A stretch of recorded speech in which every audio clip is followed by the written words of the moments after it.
Buen día a totes y tots, buenos días. Vamos a inaugurar las primeras jornadas sobre consumo cooperativo y colaborativo de vivienda, los aspectos fiscales. Y en primer lugar le voy a dar la palabra al señor coordinador de las jornadas, al profesor doctor don Salvador Montesinos Olza. Hola, buen día, buenos días. Bueno, yo he de comenzar pues con los agradecimientos que siempre se hacen de corazón porque es mucha la gente que hemos involucrado en esto, comenzando por la mesa inaugural, y por tanto pues quiero empezar dando las gracias como siempre a nuestra decana, a doña María Elena Olmos, que bueno, en fin, pues siempre muestra una total disposición a participar en estos actos. Y además, bueno, pues el agradecimiento es doble porque tenemos una frenética actividad académica y ella procura, me consta que procura ir a todas las inauguraciones a la que pues se le invita desde aquí, desde la facultad. Cómo no, al señor director, Francisco Álvarez, director general de Economía Social de la Generalitat, que, bueno, del que podría decir exactamente lo mismo. Yo ya he tenido ocasión de encontrarme con él en otras jornadas y también siempre, bueno, pues digamos que como se cree el cargo y se cree la economía social y el cooperativismo, pues allí donde se reclama su presencia, pues también acude solícito. Y por último, pues evidentemente también a Rafael Carrau, que es el presidente de la sección de Derecho Cooperativo del Ilustre Colegio de Abogados de Valencia, al que yo no tenía ocasión de conocer, pero bueno, también por referencias de mi compañera Pilar Alguacil, pues en fin, pues también es hombre implicado obviamente, y desde el Colegio de Abogados, en este caso, en definitiva, pues el desarrollo, ¿no?, del derecho cooperativo. En segundo lugar, quiero agradecer a mis compañeras Pilar Alguacil, que es la investigadora principal del proyecto ECOEP, financiado por el Ministerio de Economía y Competitividad, y también a la profesora Amparo Grau, directora o investigadora principal del segundo proyecto participante, en este caso de la Universidad Complutense, y también a la tercera de mis compañeras del área de Derecho Financiero y Tributario, en este caso de la Universidad de Málaga, Yolanda García, que todavía no nos acompaña, pero que se incorporará a lo largo del día. Y quiero agradecerles que hayan confiado en mí para coordinar esta jornada, aunque he de decir que yo simplemente he sido un ejecutor material, digamos, de la dirección intelectual que les corresponde a ellas tres. Y quiero subrayar sobre todo el hecho, en primer lugar, de que estas jornadas pues se han organizado por 3 proyectos de forma cooperativa y colaborativa, y que además son 3 proyectos, como acabo de decir, dirigidos por mujeres, lo cual pues es una clara... es un claro síntoma de la pujanza, ¿no?, de las mujeres, al menos en el área de derecho financiero y tributario. Y por último, para no extenderme más, pues simplemente brevemente en cuanto al contenido de las jornadas, pues como ustedes habrán podido comprobar echando un vistazo al programa, hay un núcleo temático que es el consumo de la vivienda, y luego 3 perspectivas de análisis, que son, bueno, pues el derecho cooperativo o el cooperativismo, en segundo lugar un modelo de consumo colaborativo más novedoso, pero que en la mayoría de casos se desarrolla también a través de fórmulas cooperativas, como es el llamado cohousing o covivienda. Y por último, una última perspectiva es quizá la más novedosa, la relativa a la llamada economía colaborativa o economía de plataforma. Mañana tendremos también ocasión de abordar esta perspectiva. Y bueno, en cuanto al interés de las jornadas, en cualquier caso, fíjense que no hace falta que yo lo diga, pero digamos que la construcción residencial o de vivienda en este país pues ha sido en algunos momentos la clave del crecimiento económico, y posteriormente también ha sido seguramente la clave del fracaso económico. Y en estos momentos en los que llevamos varios años donde la ciudadanía encuentra en muchos casos problemas de acceso a una vivienda digna, pues el analizar, plantear y fomentar fórmulas de carácter cooperativo y colaborativo como las que aquí se van a analizar, pues entendemos que es de particular interés. Y de ahí, en definitiva, que mis compañeras y el resto de los profesores, de los investigadores universitarios que hemos participado en la organización de las jornadas, pues entendiéramos que, puesto que nuestros respectivos proyectos de investigación están en esa línea, pues entendíamos que en este momento abordar específicamente estos modelos o estas fórmulas de acceso a la vivienda o al uso de vivienda de forma permanente o de forma temporal, incluso en el caso de la economía colaborativa, que seguramente será digamos, el panel que mayores controversias generará, bueno, pues entendíamos en cualquier caso que era un momento oportuno y bueno, pues sumando la fuerza de los tres proyectos y generando sinergias, lo cual pues entendemos que es algo que también desde la universidad debe hacerse, pues aquí estamos. Nada más, muchas gracias por supuesto por su asistencia a las jornadas y espero que sean pues, de absoluto provecho para todos ustedes. Muchas gracias.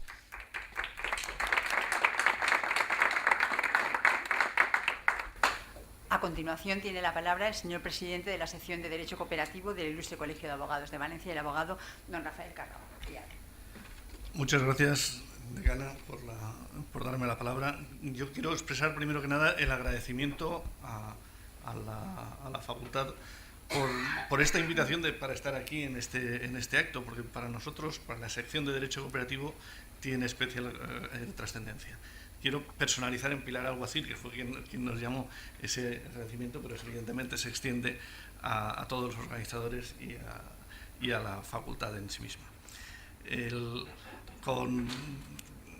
Yo lo que quisiera expresar es que hace un año y medio más o menos creamos en el Colegio de Abogados la sección de Derecho Cooperativo, y precisamente esto, un acto como este, que viene a ser el primero en que venimos en relación con la facultad, tiene mucho que ver con la creación de esta sección. Las secciones en la facultad, en el Colegio de Abogados, son una forma de promover la formación permanente de los abogados en ámbitos específicos del derecho, y en este caso concreto en el derecho cooperativo.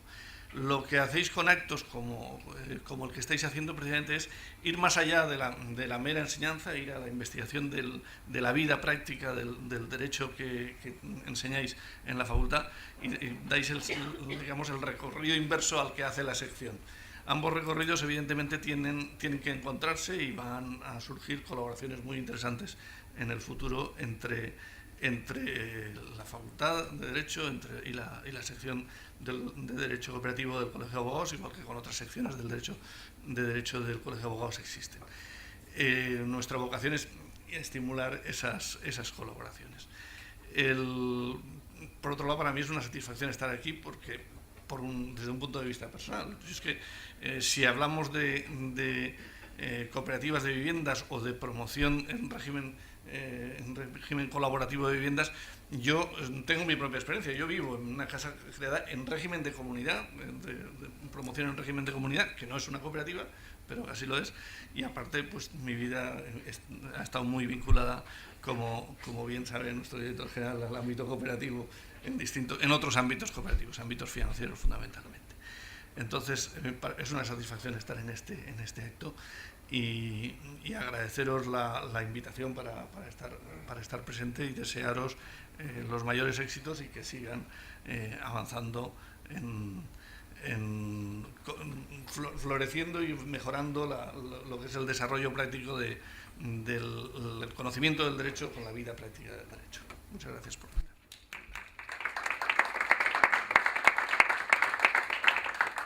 Antes de dar la palabra al director general, le vuelvo a dar la palabra al coordinador de la jornada. Se me había olvidado dentro del turno de agradecimientos algo importante, es mencionar a todas las entidades que han colaborado, es decir, CONCOBI, FECOBI, la Asociación Profesional de Asesores Fiscales de la Comunidad Valenciana, la Confederación de Cooperativas de la Comunidad Valenciana y Hispacop. Y particularmente también, como no, porque si no luego me matarán, a Caixa Popular, nuestro patrocinador. Y decir que Caixa Popular no han podido estar presentes esta mañana aquí, pero Caixa Popular, bueno, pues hay que señalar también que es una entidad, es una cooperativa de crédito valenciana con creciente arraigo en la comunidad y que, bueno, pues también es habitual en la colaboración, en el patrocinio de este tipo de actividades académicas. Disculpen por alterar un poco el protocolo, muchas gracias. No hay ningún problema, faltaría más. Bueno, pues a continuación sí que tiene la palabra el director general, el señor director general y el ilustrísimo de Economía, Emprendimiento y Cooperativismo de la Generalitat Valenciana, don Francisco Álvarez Molina. Gracias, decana. Muchas gracias. Buenos días a todos. Cada vez que escucho esto de ilustrísimo me produce una rara sensación. No, que lo entiendo perfectamente, pero mi madre era cordobesa. Si escuchase eso diría: Paco, ¿con qué te ilustran? ¿No? Bien, es normal, tú formas parte, pero yo me llamaba Paco Álvarez antes de aceptar este puesto y me sigo llamando a Paco Álvarez. Y si estoy aquí es precisamente en este puesto. Yo estaba jubilado, es por amistad con el conseller, con el que durante muchísimos años hemos estado trabajando en el ámbito de la economía social, y me pidió que me desjubilase para ocuparme de la Dirección General de Economía, Cooperativismo y Emprendimiento.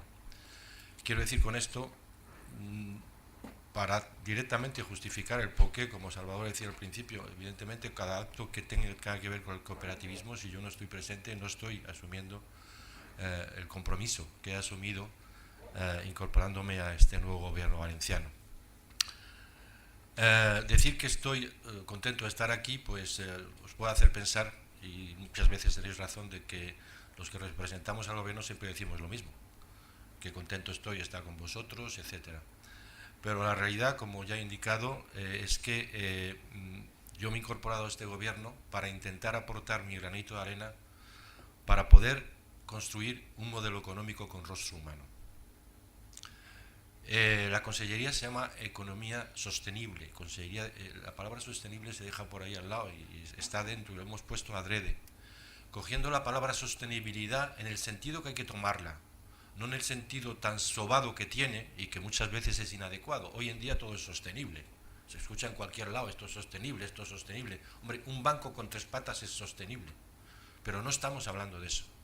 La sostenibilidad se definió hace ya muchos años y se encuentra en la intersección de 3 esferas: la esfera social, la esfera económica y la esfera medioambiental.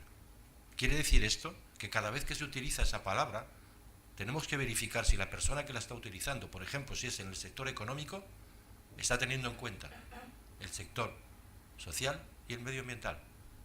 Si se toma una decisión en la esfera social, hay que mirar qué pasa a nivel económico y qué pasa a nivel medioambiental. Es decir, en esa intersección es donde se encuentra la palabra. Yo creo que, sobre todo, además, estando en la universidad y en esta facultad, debemos ser muy exigentes en lo que las palabras significan y cómo se utilizan. Por otro lado está la palabra economía. Yo creo que se nos ha olvidado que viene del griego y que significa la gestión de la casa. Economos. Y si la gestión de la casa no es social, ¿qué es? Lo que pasa es que se ha, digamos, añadido por evolución de la sociedad y por el dominio del dinero sobre todo, pues a considerar que esta palabra pues no tiene nada que ver con la parte social. Al revés, tiene que todo, vuelvo a repetir, si la gestión de una casa no es social, ¿qué es? Y luego es curioso porque tenemos una ley de economía social, que está bien que exista, en la que se incluyen, como sabéis, a las cooperativas, a las sociedades laborales, a las mutuas y algunos organismos sin ánimo de lucro. Pero claro, si le hemos llamado a eso economía social, ¿cómo llamamos a la otra economía? ¿Asocial? ¿Antisocial? Yo creo que esto merece reflexión.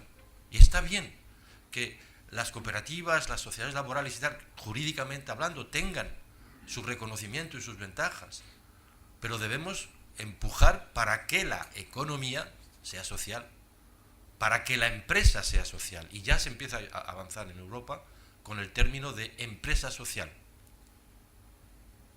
Y evidentemente tenemos, como ya bien Salvador ha indicado, y me parece formidable que en las jornadas estas se aborde el tema de la economía colaborativa, pero daros cuenta también todos los adjetivos que están apareciendo: economía colaborativa, circular, azul, verde, y se me olvida, funcional. Está bien, pero muchas veces creo que nos quieren llevar hacia caminos que no tenemos que ir, porque igual que en derecho, está el derecho mercantil, está el penal, pero lo que cubre todo es la palabra derecho, y luego efectivamente hay especialidades. Y es cierto que lo que concierne a la economía colaborativa es algo que tenemos que mirar con mucho cariño, porque además forma parte totalmente de una sociedad que quiere construir algo sostenible, en el sentido que he dado desde el principio de mis palabras. Pero tenemos que tener cuidado también, porque daros cuenta que en las plataformas que actualmente más conocidas de temas de coches o de alquiler de casas o de intercambio y tal, son empresas estadounidenses que están representando en realidad aspiradores de euros hacia Estados Unidos. Luego, el concepto de economía colaborativa, claro que es muy bueno, pero lo tenemos que aplicar para resolver lo que yo llamo nuestros problemas de proximidad y de nuestro entorno.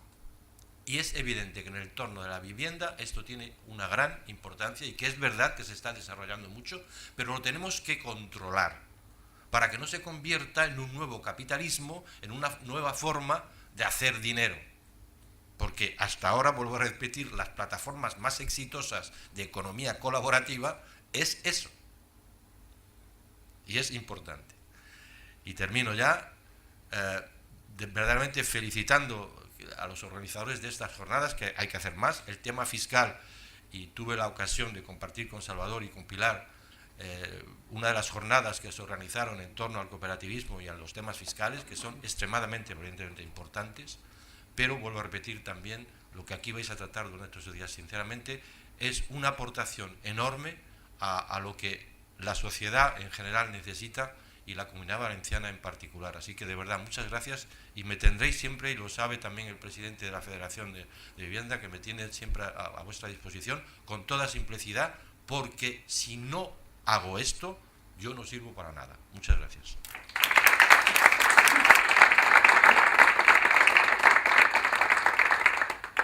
Muchísimas gracias.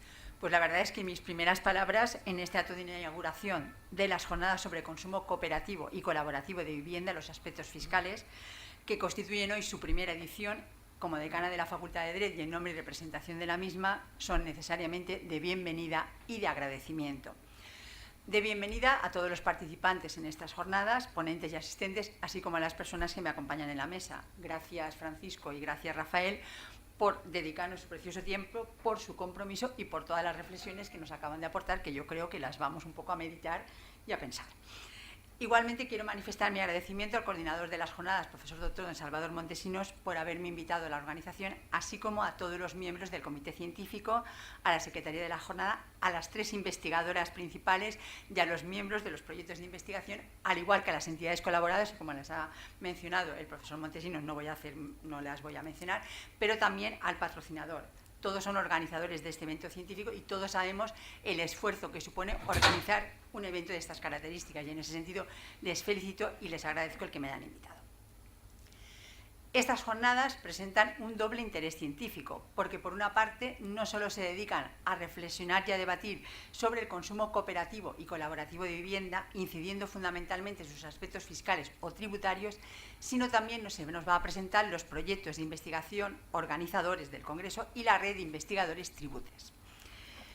Se trata de unas jornadas de transferencia del conocimiento a nuestra sociedad, porque se va a compartir toda esta temática de plena actualidad con los agentes sociales, profesionales y políticos interesados en la materia del consumo cooperativo y colaborativo de vivienda, para satisfacer el acceso de toda persona a una vivienda digna, máxime en estos momentos tras la crisis financiera e inmobiliaria que parece que estamos remontando.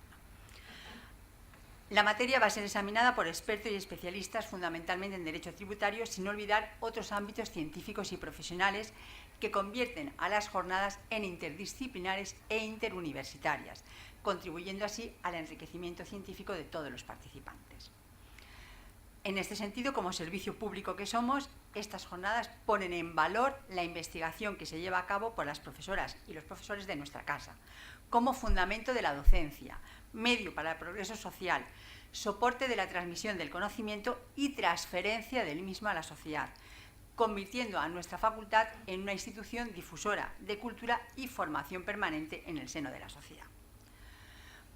Por ello, como decana de esta facultad, me siento orgullosa de que se celebren este tipo de actividades, demostrando una vez más que la Facultad de Derecho, a pesar de sus 500 años de existencia, a una tradición y modernidad, está al día, preocupada por los problemas de la sociedad, atenta a la realidad social que nos circunda y ofreciendo propuestas de solución o de mejora tras el debate constructivo. La verdad es que yo no tengo, después de todas las palabras, no tengo nada más que concluir, agradeciendo nuevamente al coordinador, al comité científico, a las 3 investigadoras principales de los proyectos de investigación que luego se presentarán, a todas las entidades colaboradoras y organizadoras, la celebración de estas primeras jornadas.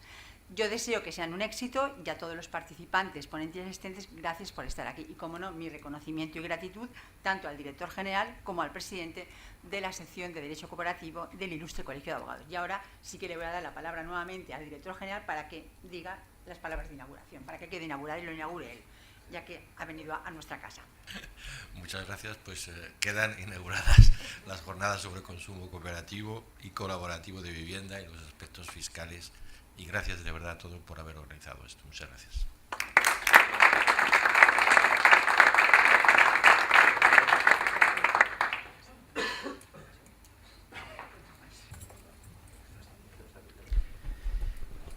Bueno, continuamos ya con la presentación de los proyectos de investigación que hemos organizado las jornadas, y también con la red de investigadores Tributés, que, bueno, yo no lo he comentado antes, pero en definitiva es una red de investigadores de nuestra área de conocimiento del derecho financiero y tributario, pues preocupada en particular por en fin, la fiscalidad de la economía social.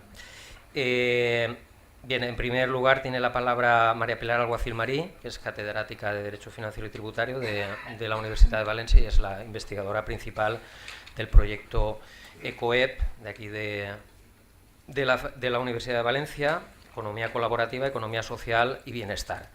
Tiene pues la palabra Pilar. Brevemente, 5 minutos, porque ya llevamos un cierto retraso acumulado.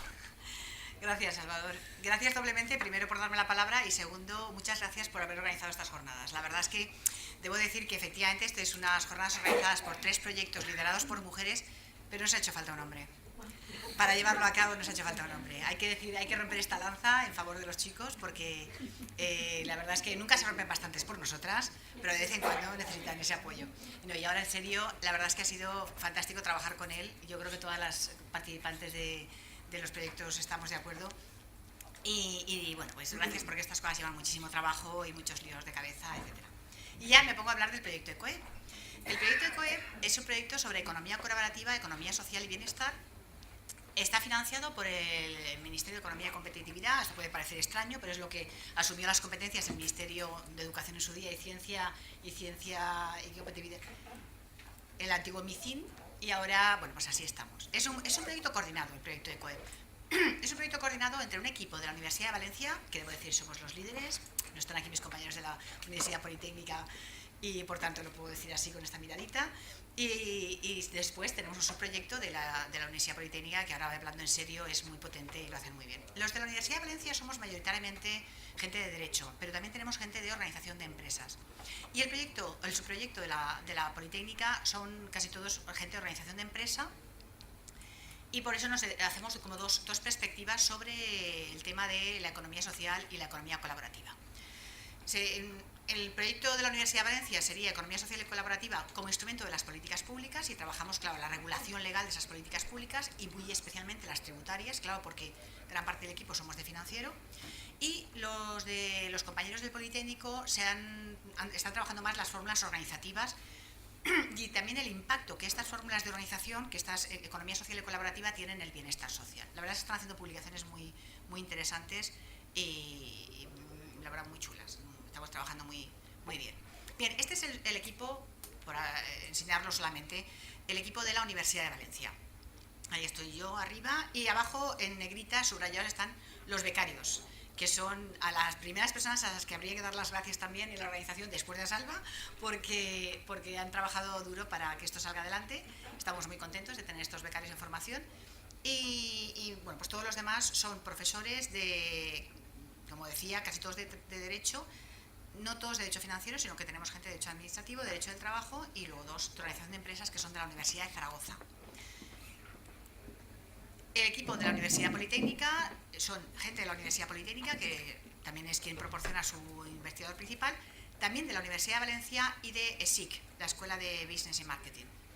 Y bueno, hay que decir que este proyecto no es un proyecto coordinado que tiene como antecedentes dos proyectos coordinados anteriores. Llevamos ya 9 años, casi 9 años trabajando este tema en proyectos del Ministerio. Llevamos más tiempo trabajando como equipo, pero ya formalizando con proyectos del Ministerio a nivel nacional.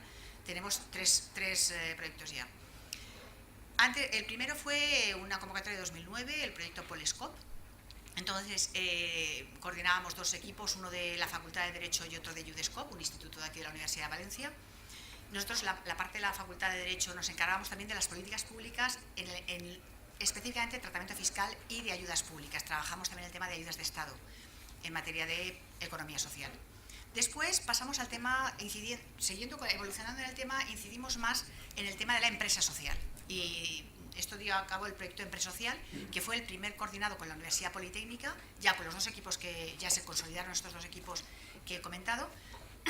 Y allí trabajamos, nuestra parte trabajó los factores normativos y de políticas públicas en las empresas sociales. La verdad es que el proyecto Empresa Social tuvo 2 o 3 líneas de trabajo muy interesantes. Una de ellas fue el impacto que tenía la economía social y las empresas sociales en el ámbito local, como la constitución de empresas sociales como fórmula para el emprendimiento en el ámbito local, el empleo y también para la prestación de servicios públicos locales. Pero una de las líneas que trabajamos fuera del estricto ámbito local fue precisamente el tema del mutualismo para la satisfacción de necesidades públicas, y ahí trabajamos tanto las cooperativas de trabajo asociado como el tema de la vivienda, el tema del cooperativismo de vivienda. Y ese fue un poco la raíz de que en este nuevo proyecto estemos trabajando dentro de economía colaborativa y economía social, estemos trabajando las relaciones entre la economía social y la economía colaborativa, en qué medida la economía colaborativa, estas fórmulas de peer-to-peer y de la satisfacción de necesidades entre los particulares sin necesidad de acudir a un mercado externo, se puede hacer de forma cooperativa o con fórmulas de la economía social. Este sería un poco el primer objetivo. Y después hacer un análisis de los factores legales que pueden incidir en el desarrollo o en el desdesarrollo, ¿no?, de estas fórmulas. Y hemos elegido 3 sectores de momento. El proyecto durará aún 2 años más. Y de momento hemos elegido 3 sectores. El sector de la economía colaborativa en el factor trabajo. Estuvimos estudiando cooperativas tipo Factu, SmartEV, esas cosas. El uso colaborativo y cooperativo de la vivienda, que aquí tenemos el ejemplo de esta línea de trabajo. Y bueno, pues seguramente en el año que viene nos plantearemos además adicionar alguna otra línea más, como puede ser transporte o alguna otra. De momento, con la línea de consumo colaborativo y cooperativo de vivienda estamos muy contentos, queremos continuarla mucho. Hemos visto que es una necesidad social muy sentida y que tiene mucho impacto. Y esto pues entronca con la filosofía con la que abordamos este tipo de proyectos y las actividades desarrolladas con ellos, que es el contacto constante con el sector.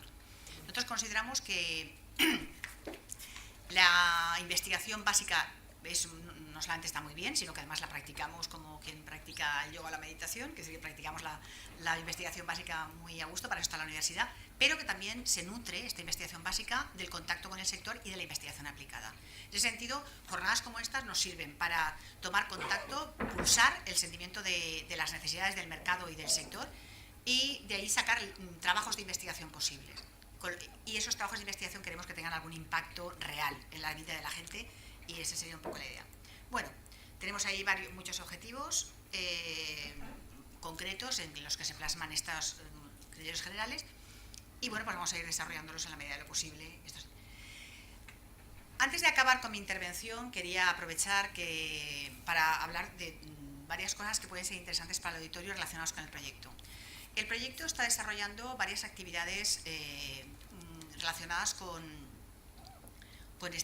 el tema de la investigación en economía colaborativa y cooperativa. Y en ese sentido coordinamos 2 monográficos en revistas de carácter científico. Uno es el monográfico de la revista Lex Social, que tenemos la llamada presentación de aportaciones hasta el 15 de mayo, estamos cerrando ya el número de aportaciones, calculamos que salga durante este mismo año. Es un monográfico de la revista Lex Social, nos ha pedido el monográfico sobre economía colaborativa y social, no especialmente temas tributarios, sino en general.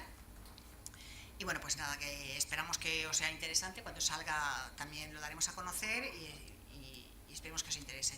Y después empezaremos la semana que viene a hacer la llamada a aportaciones para el número monográfico de la revista CIRIE Jurídica, la revista CIRIE España, el Jurídica, que es una revista de carácter eminentemente académico, que además tiene un grado B en el índice de CIRC, y que vamos a llamar a aportaciones ahora y tendremos de plazo pues como hasta el 15 de septiembre.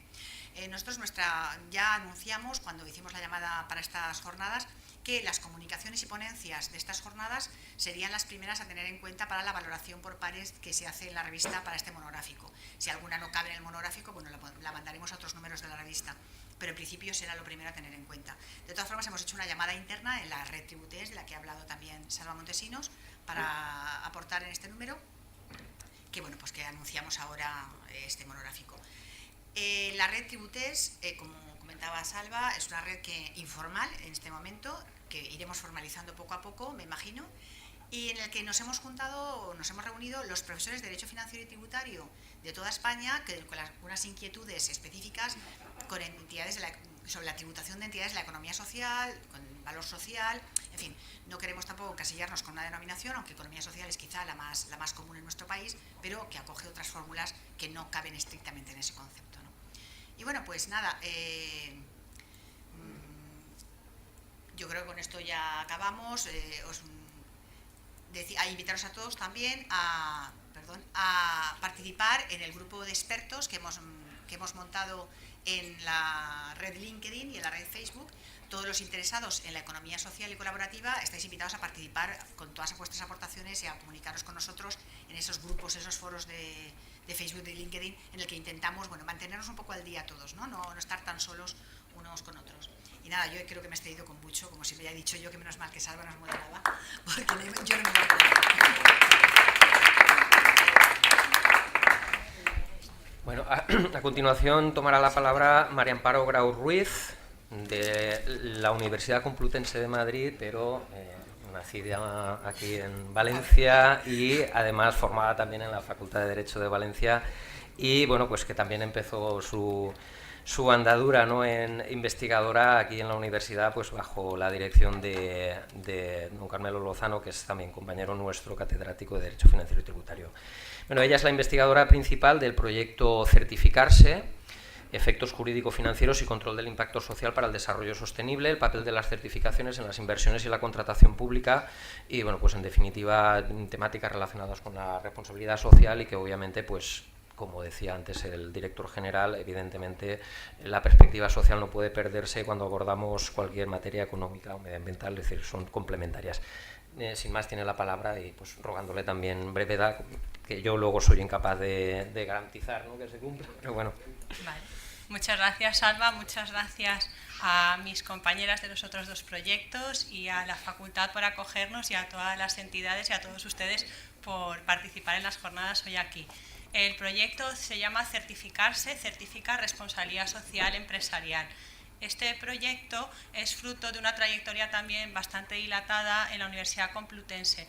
Recoge investigadores de proyectos sobre códigos de conducta que dirigió el equipo la profesora Alicia Real en Derecho Civil, pero era multidisciplinar, investigadores que participamos en los proyectos dirigidos por el profesor Falcón y Tella de energía y de contratación pública, y además tuvimos un antecedente inmediato que es el proyecto Desafío que dirigí yo misma y que tenía que ver con la inversión socialmente responsable en economías en desarrollo.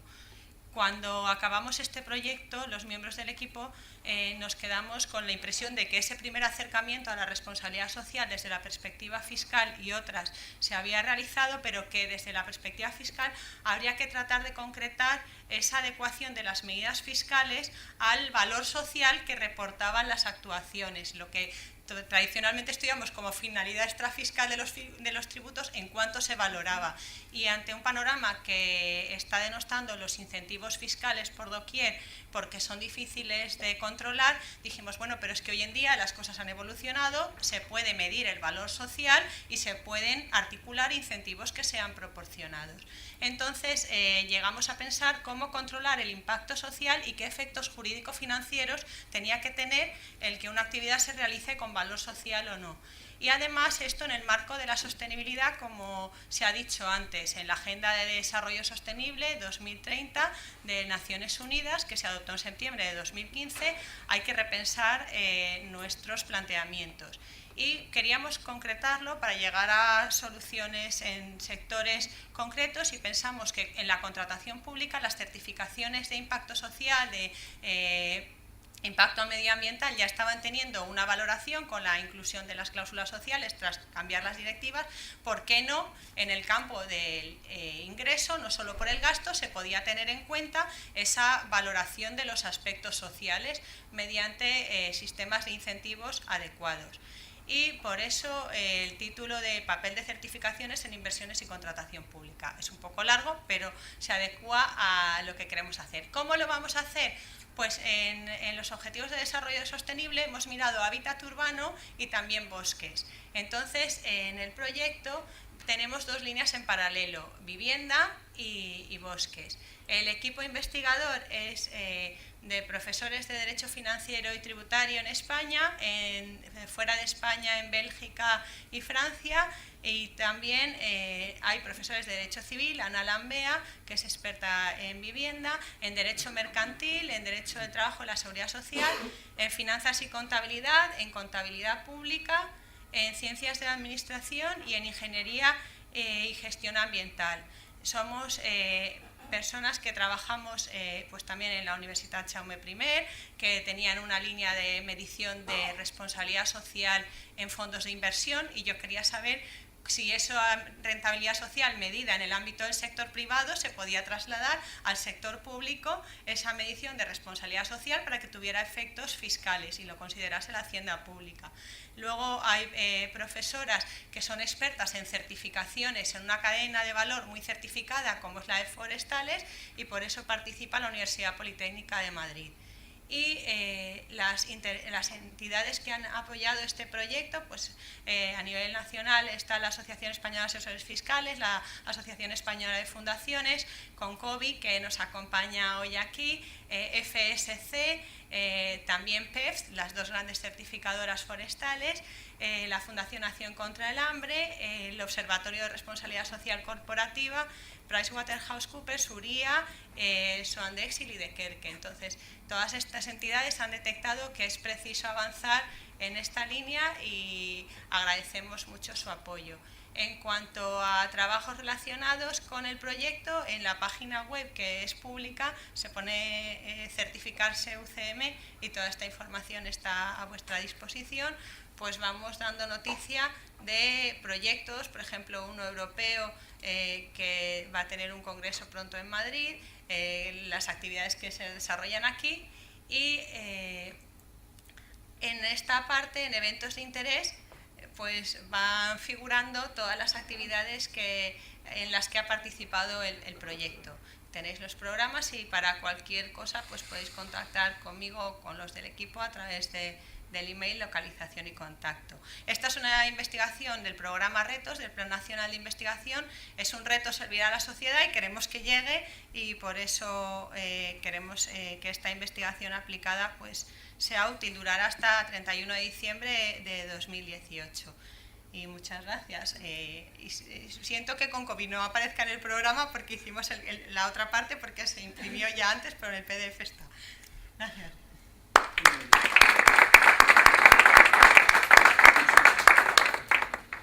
Bueno, por último debía presentar el proyecto que dirige la profesora Yolanda García Calvente de la Universidad de Málaga. Es el proyecto Nuevos retos de la gerontoinmigración, innovación social en perspectiva jurídica.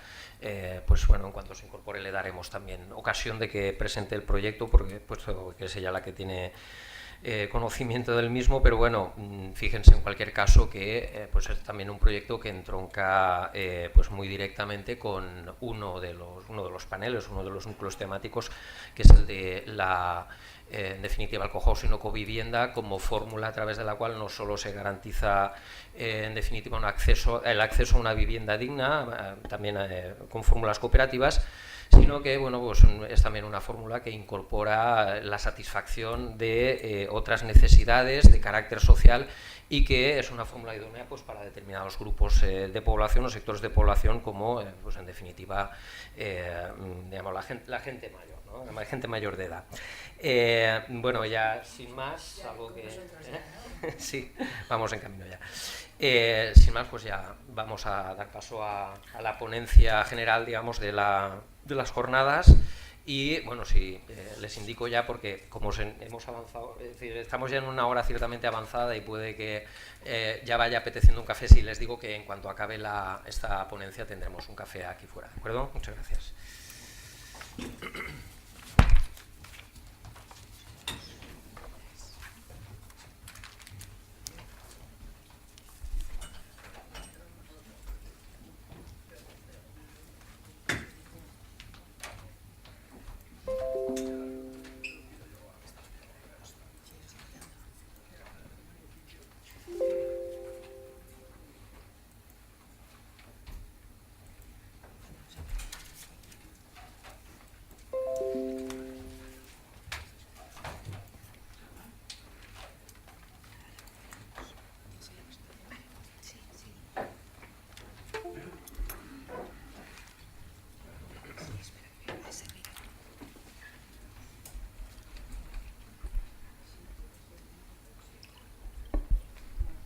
Hola, buenos días. Ahora vamos a pasar con la presentación de Ana Lambea, es profesora contratada doctora de la Universidad Complutense de Madrid, de Derecho Civil. Ella lleva más de 20 años trabajando en el cooperativismo de vivienda. Ella realizó su tesis en el año 2000 sobre la cooperativa de viviendas. Ya lleva con una publicación de 3 ediciones y bueno, pues es especialista, ha trabajado tanto lo que es propiedad, cesión de uso y rehabilitación de vivienda. Si les parece, un poco para ajustarnos a los tiempos, que primero haga la presentación y luego, si les parece bien, abrimos un turno de palabra. Sin más dilación. Sí. Buenos días. Muchas gracias, en primer lugar, a las directoras de los 3 proyectos de los planes nacionales, a Yolanda, a Amparo y a Pilar, por invitarme a realizar esta ponencia y poder compartir mis reflexiones sobre el contenido de las 3 mesas, que es lo que he intentado, hacer una aproximación, sobre todo desde el punto de vista de derecho privado, de derecho civil, que es mi ámbito de disciplina. Además, también agradecer a la Universidad de Valencia, que bueno, pues siempre me he sentido muy bien acogida aquí y agradezco mucho también la invitación en esta casa. Y a los organizadores, a los patrocinadores, a Salvador, a todos ustedes por escucharme. Voy primero, si les parece bien, a poner un vídeo que puede servirnos un poco de inspiración al contenido de lo que yo voy a exponer a continuación y además enlaza directamente con lo que se ha dicho antes, tanto en la inauguración como con las palabras de Amparo con relación al proyecto. Entonces dura 3 minutos escasos, 2 minutos y medio, si les parece, y luego ya entramos en materia, de forma más concreta. A ver, esto no es, esperen un momentito, tendría que estar aquí, no, esta tampoco es. ¿Están los pen, no? Sí. Sí, está aquí, pero este no es el mío. Espera. Documentos, escritorio, es este.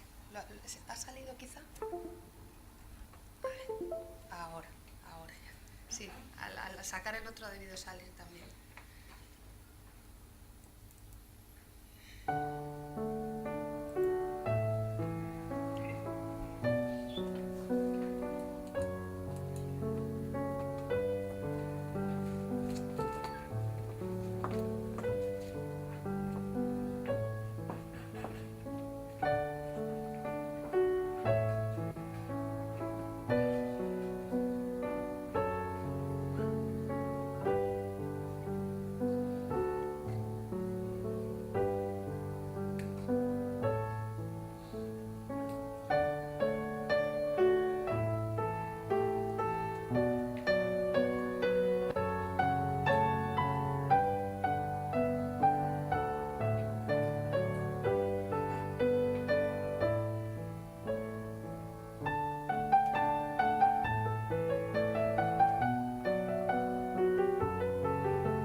Pues con esta introducción, un poco yo creo para invitar a la reflexión de lo que vamos a hablar aquí en estos 2 días, voy a pasar a lo que es lo concreto, lo que he venido a contarles, que es intentar presentar las 3 mesas y hacer una aproximación. Voy a intentar centrar cada una de ellas partiendo de la idea inicial que hemos visto ahora mismo, de lo que son los objetivos de desarrollo sostenible. En la medida de lo posible voy a intentar ajustarme al tiempo, pero me avisas, por favor, para no irme, porque bueno, pues se tienen tantas cosas que decir que no quiero irme por las ramas, ¿no? Recordar que este año es precisamente el Año Internacional del Turismo Sostenible, con lo cual en lo que a la vivienda colaborativa se refiere y aquello que afecta a las viviendas turísticas, bueno, pues es un año especialmente importante.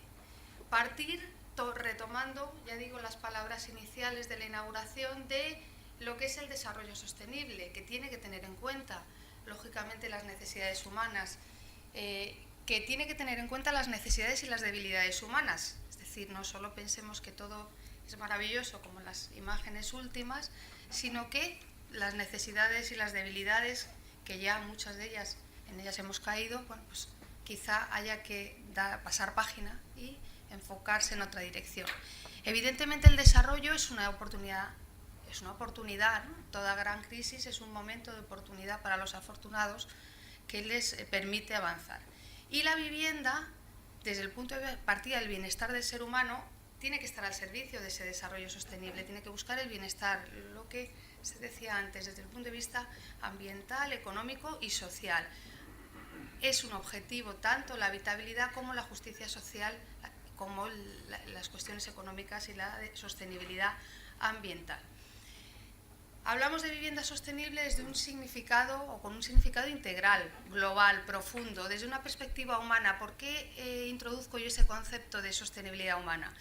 Bueno, pues porque aporta una faceta añadida que se ha olvidado. Hablamos de lo social, pero lo social parece que es social de otros, social del grupo, pero nosotros estamos fuera del grupo.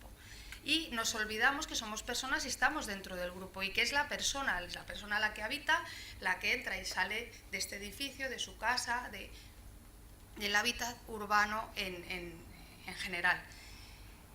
¿Qué metas para esta vivienda sostenible? Bueno, pues por un lado, superar lo que ha sido una construcción deshumanizada, una construcción a lo mejor materialmente muy loable, pero deshumanizada, sobre una base de controlar y dominar la naturaleza, es decir, me olvido de la naturaleza, la dejo a un lado. Muchas de las imágenes que hemos visto son así, introducen un arbolito al lado del edificio, pero no sabemos si eso es realmente suficiente a día de hoy. Y perseguir la convivencia en armonía con la sostenibilidad. ¿Por qué? Pues bueno, porque es uno de los retos tanto del desarrollo sostenible desde Naciones Unidas como la Unión Europea, que los ha hecho suyos. La ponencia la voy a estructurar tanto en esta introducción primera, desde la sostenibilidad, como a continuación un desarrollo desde el punto de vista estático de lo que es la norma en las cuestiones que afectan a la vivienda en el momento actual, qué es lo que tenemos, y además, a la vez que trato cada uno de estos aspectos, para no dejarlo para el final todo, el punto final son las conclusiones o las reflexiones mías respecto al futuro, lo que llamamos los juristas del eje ferenda, lo que es una perspectiva dinámica de qué es lo que el derecho tiene que pensar a la hora de evolucionar o de regular una determinada situación. Los objetivos de desarrollo sostenible, como se ha dicho antes, se retomaron en 2015, se aprobó la Agenda 2030 con esos 17 objetivos y las 169 metas de desarrollo, y uno de los objetivos es lograr ciudades y comunidades sostenibles.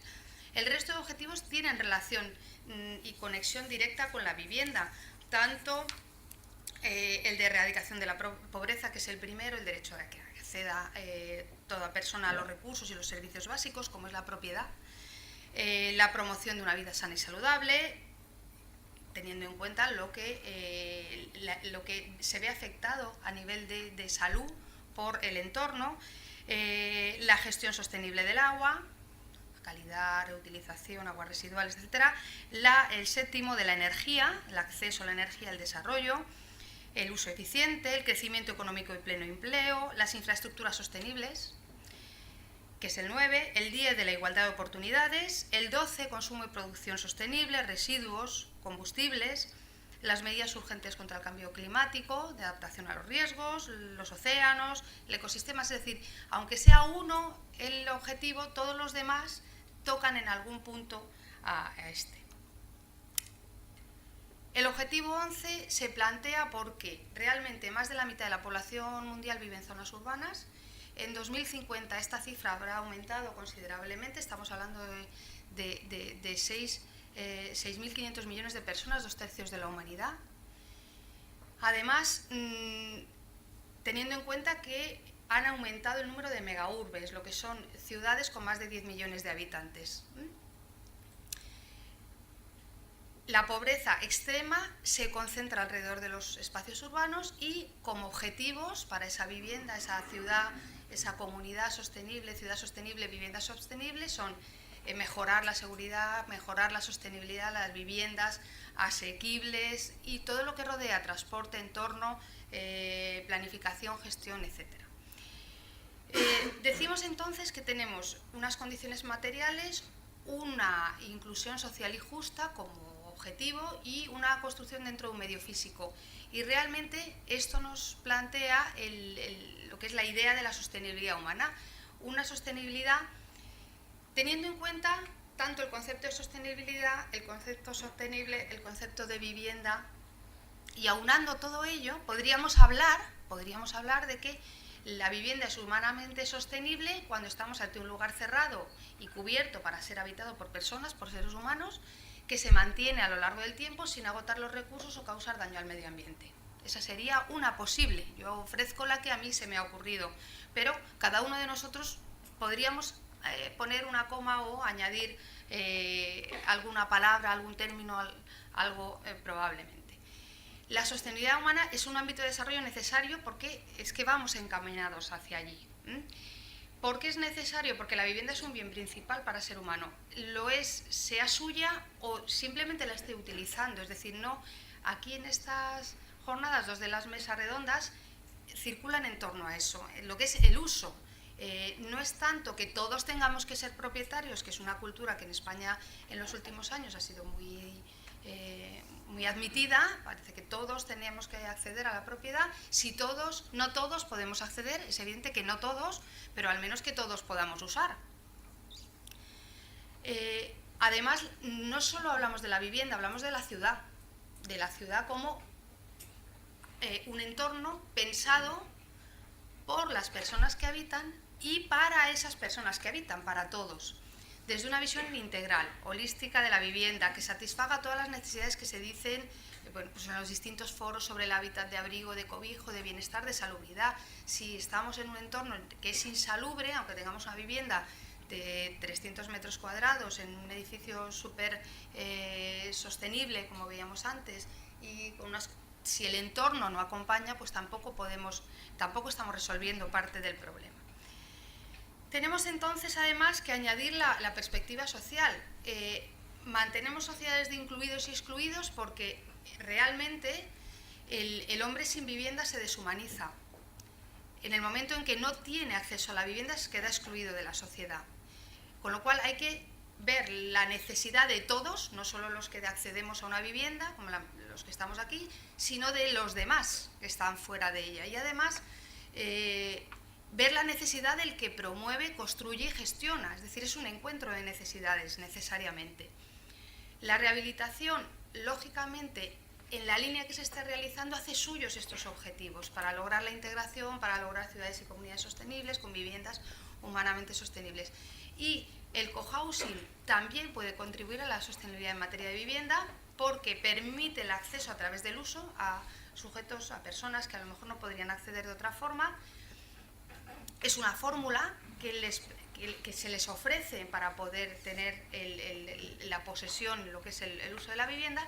Y la vivienda colaborativa, que es digamos, el aspecto más novedoso, también tiene que tender a eso. Es el aspecto más novedoso, con más lagunas, con más dudas, que hay que encaminar, como se decía antes también, y hay que ofrecer fórmulas que la hagan también sostenible para el que la utiliza, sostenible para el que está junto al que lo utiliza, no solo para el que alquila el apartamento o la vivienda particular para una estancia de 15 días, no solo para la plataforma online, sino para el resto, para los hoteles que también se ven afectados.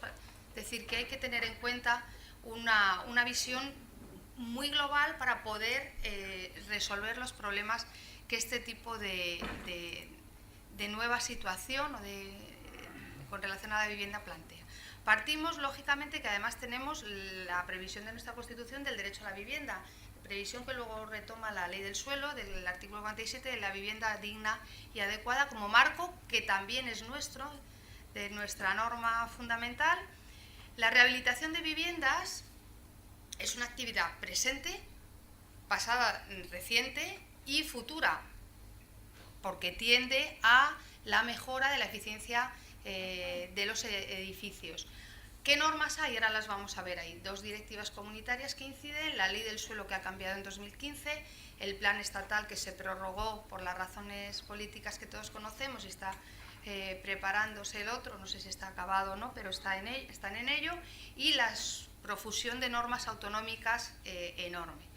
¿La rehabilitación es importante? Sí, es que es necesaria, pero además es que es un interés público. Es necesaria por imperativo legal y es necesaria porque es un interés tanto de todos, tanto del propietario de la vivienda como del resto de ciudadanos, en que todas se encuentren en las mejores condiciones posibles. Y además es una de las alternativas que plantea la Unión Europea para lograr los objetivos de eficiencia energética para 2020 y 2030. Por eso digo que es imperativo legal y necesidad real social de todos. La Unión Europea, ¿qué planteamiento tiene en materia de rehabilitación? Bueno, pues tiene lo que es la hoja de ruta de la energía para 2050, que se presentó en la comunicación de la Comisión Europea de 2011 y en parte con efectos en materia de edificación, planteando bueno, pues que los edificios tenían que dirigirse hacia un consumo de energía casi nulo. Es más exigente para los edificios de nueva construcción que para los ya existentes. Se les van dando plazos para que puedan adaptarse. En el año 2014 hay una nueva comunicación de la eficiencia energética, en julio de 2014, y la finalidad es que la Unión Europea pueda lograr un ahorro energético del casi el 20%, entre el 18 y el 19, para 2020. ¿Con qué fines? Bueno, pues con el fin de disminuir los costes, pero también hay fin no solo de coste de la vivienda o del edificio, sino un fin mucho más allá, a nivel energético, una reducción de la dependencia de los proveedores externos de petróleo y de gas. Y además, dentro de los objetivos que hablábamos antes, la protección del medio ambiente. Estos serían los fines que persigue. Datos que no he querido incluir para no hacer la presentación tan densa. Bueno, pues por cada 1% de mejora en la eficiencia energética, las importaciones de gas de la Unión Europea caen un 2,6%. Beneficios adicionales, no solo mejora de lo que es el coste de energía, sino para las personas que viven en los edificios eficientes, mejora de la calidad del aire, protección contra el ruido.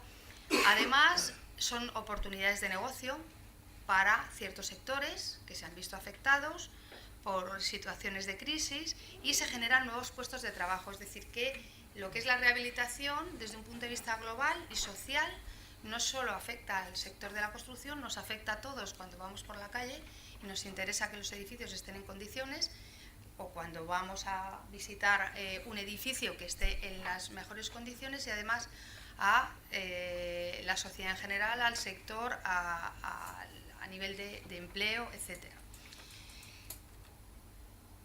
¿Cuáles son las dos directivas que inciden en materia de rehabilitación? Pues la directiva de 2010 y la directiva de 2012. La de 2010 sobre la eficiencia energética de los edificios y la de 2012 sobre la eficiencia energética en general. Son las dos que han inspirado necesariamente a nuestro legislador a adoptar los cambios normativos para adaptarse, teniendo en cuenta que España va, bueno, pues digamos, no con retraso, pero siempre un poco al final de la cola. Estamos acostumbrados a eso. De hecho, creo recordar que hubo incluso en materia de eficiencia una sanción el año pasado. Bueno, no vamos a esperar a que nos sancionen porque no hemos cumplido los objetivos, vamos a invertir, es lo deseable, vamos a invertir en cumplirlos y no invertir en pagar las sanciones que nos impongan, ¿no? La directiva de 2010 sobre la eficiencia energética de los edificios, que promueve la eficiencia energética, lo deja en manos de los Estados miembros. Él establece los requisitos mínimos y las revisiones periódicas, deja en manos de los Estados esa responsabilidad, prevé la creación de instrumentos como es el certificado de eficiencia energética, que todos conocemos, que ya es de obligado cumplimiento en las transmisiones de propiedad y las cesiones de uso, las inspecciones periódicas, el régimen de sanciones, etc. Quizá habría que dar una vuelta de tuerca incluso más en ese tema, como aportaré yo al final. Para todos los edificios nuevos se dice que deben ser edificios de consumo de energía casi nulo en 2020, los edificios públicos en 2018, y los países de la Unión tienen que establecer unos requisitos mínimos de eficiencia energética para esos edificios, y no solo para los nuevos, sino para la renovación de los que ya están construidos, modernizando todos los elementos de construcción, etc. La directiva de eficiencia energética es de 2012, en la línea de lograr avanzar en la independencia energética de la Unión Europea, reducir el consumo de energía para ello, disminuir la emisión de gases, impulsar la economía y dentro del objetivo que decíamos antes de la reducción del 20% del consumo para 2020. En el ámbito de la edificación, a corto plazo, los países de la Unión Europea tienen que hacer renovaciones de eficiencia de al menos el 3%, los edificios ocupados por las administraciones públicas. A largo plazo, bueno, pues deberían de adquirirse solo edificios que estén en esas condiciones de alto rendimiento energético, no permitir la adquisición o la construcción de edificios que no correspondan a estas reglas. Y a largo plazo es donde encajan las estrategias de rehabilitación de edificios a nivel nacional. ¿Qué normativa tenemos? Sí, perdón, porque no se ve bien, simplemente la cito. Está el Código Técnico de la Edificación como los aspectos más concretos, viene demandado por la Ley de Ordenación de la Edificación. En materia de suelo tenemos el texto del Real Decreto Legislativo 7/2015, que ya digo que es el que modificó y unificó la Ley del Suelo de 2008 y la Ley de Rehabilitación, Regeneración y Renovación Urbana de 2013, lo aunó en ese texto. Tenemos el plan estatal, que ya he dicho que era para 2013-2016, se prorrogó en 2017 y está en desarrollo el siguiente.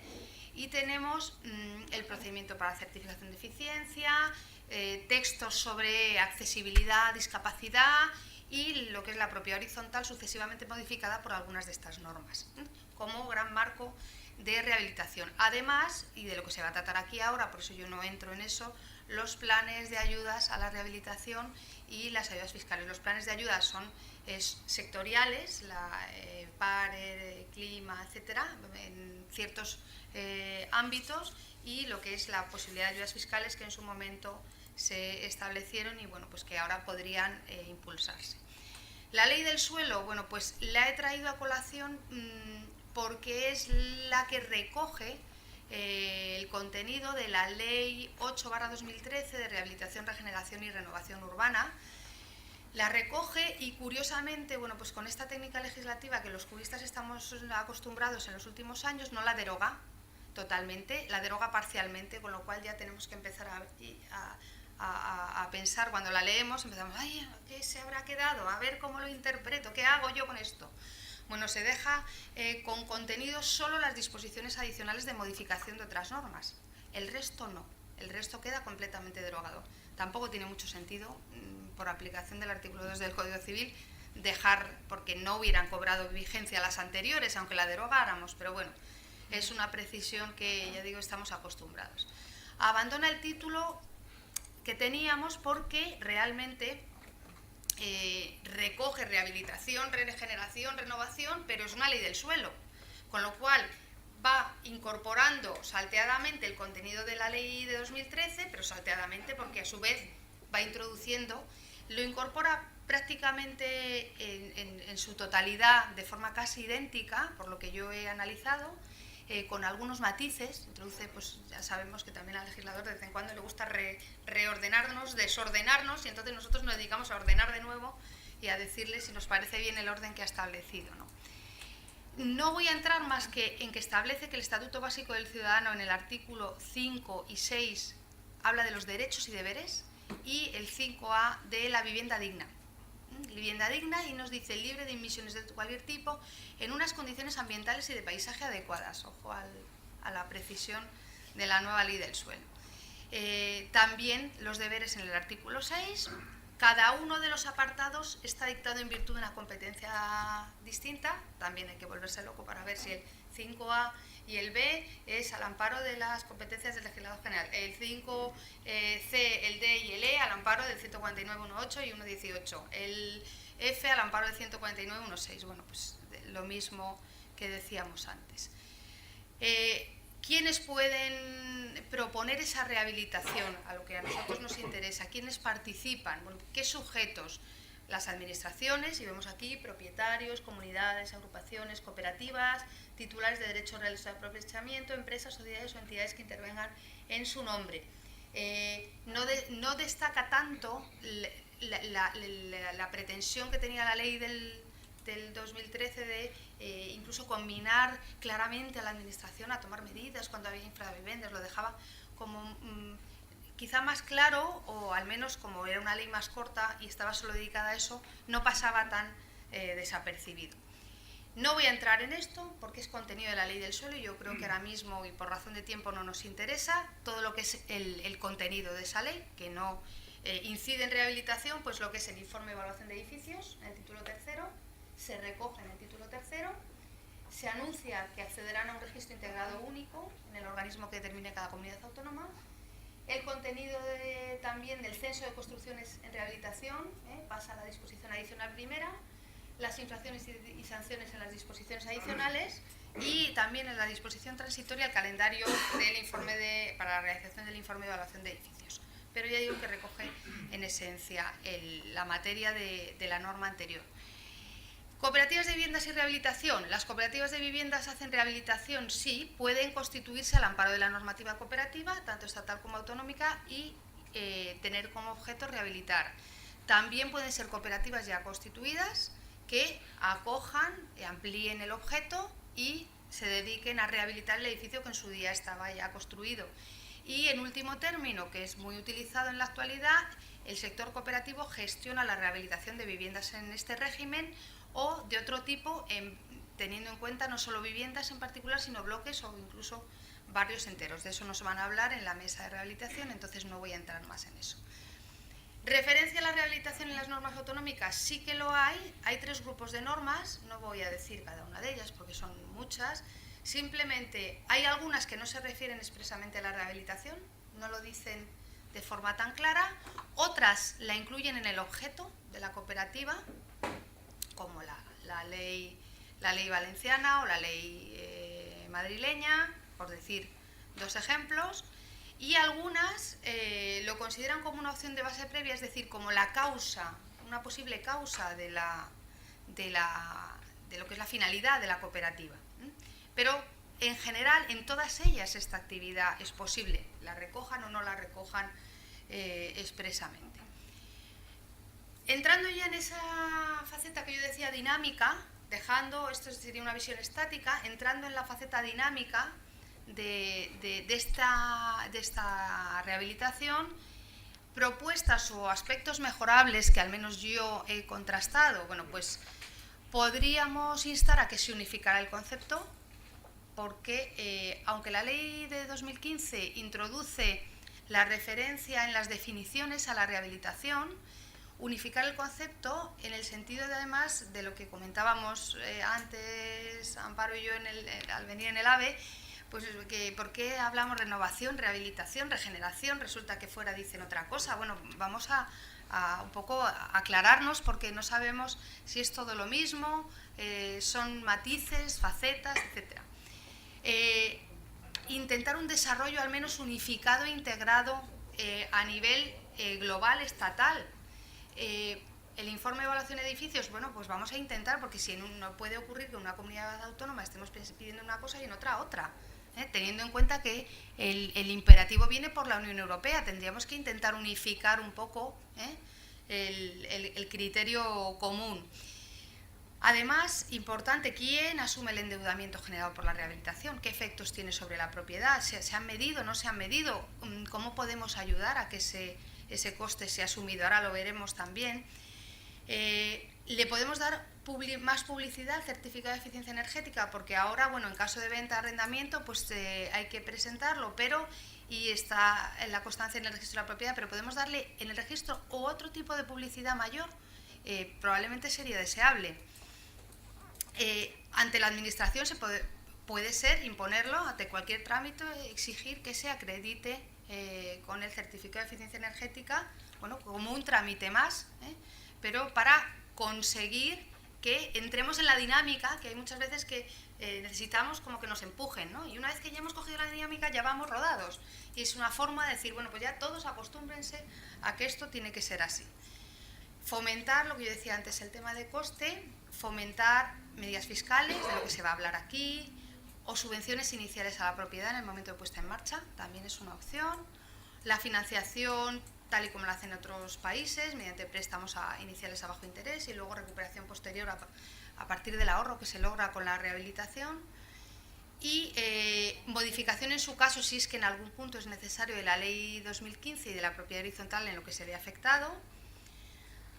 Ayudar a resolver las dificultades de la dispersión normativa, es decir, si no podemos resolver la dispersión, por lo menos vamos a intentar ayudar a que esa dispersión no nos paralice porque la dispersión está muy bien, pero si nos paraliza, pues evidentemente ya no tiene sentido, ¿no? Hay un régimen de calendarios, de actuaciones urbanísticas, de entidades, de competencias, en las que bueno, pues nos podemos perder y, ya digo, paralizar.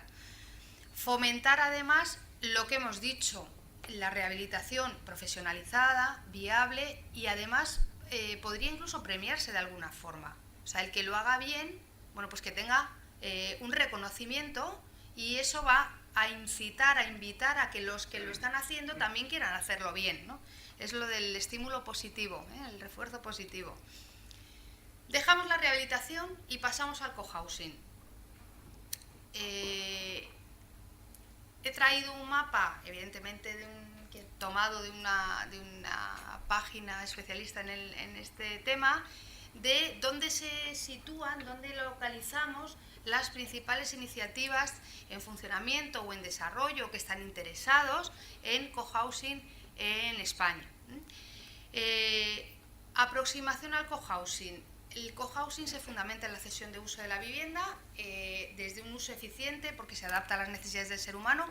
Uno usa lo que le necesita, y a lo mejor si ahora necesita esta vivienda, pero dentro de 10 años necesita otra, puede cambiar a otra, dentro de un entorno comunitario, adaptado a las necesidades del grupo y del usuario. El cohousing se está realizando principalmente, o en gran manera, o con bastante desarrollo, en el ámbito cooperativo. Las cooperativas de viviendas de cesión de uso en este régimen, la vivienda pasa o permanece en propiedad de la cooperativa y se cede el uso por tiempo indefinido. Esto del tiempo indefinido es relativo, porque en ocasiones se establecen límites de temporalidad, pero en principio es por tiempo indefinido, y se accede no solo al uso de la vivienda, sino a los servicios comunes, sanitarios, de ocio, de consumo, etc. Lógicamente se requiere una entrada inicial y además unas cantidades mensuales que no son tan elevadas como sería, por ejemplo, pues a lo mejor el pagar la cuota a un préstamo hipotecario o un arrendamiento. Es una forma alternativa a la propiedad, una alternativa al alquiler tradicional. Tiene mayor facilidad de acceso, está permitida tanto en la norma de cooperativas estatal como en todas las autonómicas. Al hablar de que el uso y disfrute puedan ser transmitidos o cedidos a los socios por cualquier título admitido en derecho, queda absolutamente integrada la posibilidad de la cesión de uso. Sobre la base se hace del derecho de uso. También está el derecho de habitación, que es más específico desde el punto de vista civil, pero nos sirven los dos, el derecho de habitación con la finalidad de habitación. El derecho de uso y habitación realmente no es transmisible. Lo que es en estas cooperativas de cesión de uso, lo que se transmite es la posición de socio, no tanto el derecho sobre la vivienda. Tanto se transmite su posición en el caso de que fallezca y los herederos puedan acceder porque cumplan los requisitos y sean aceptados, como en caso de que transmita, tiene que entregar primero, poner a disposición de la cooperativa.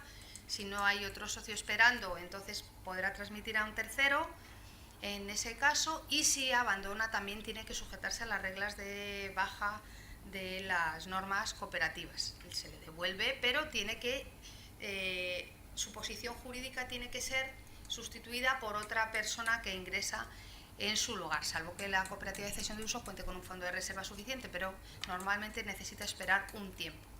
¿Qué norma tenemos para poder encajar este cohousing? Pues tanto las normas cooperativas como lo que he dicho antes, la normativa del Código Civil en materia de uso, con la remisión al usufructo, porque el uso tiene una regulación escasísima, del 523 al 529, y en su caso las normas autonómicas, también algunas, como el Código Civil catalán, que regulan esta materia.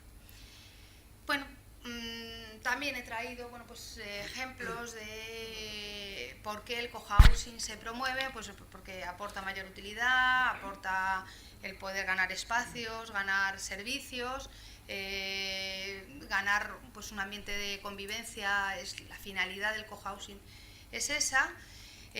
Además, hay un tema económico, porque supone una menor inversión.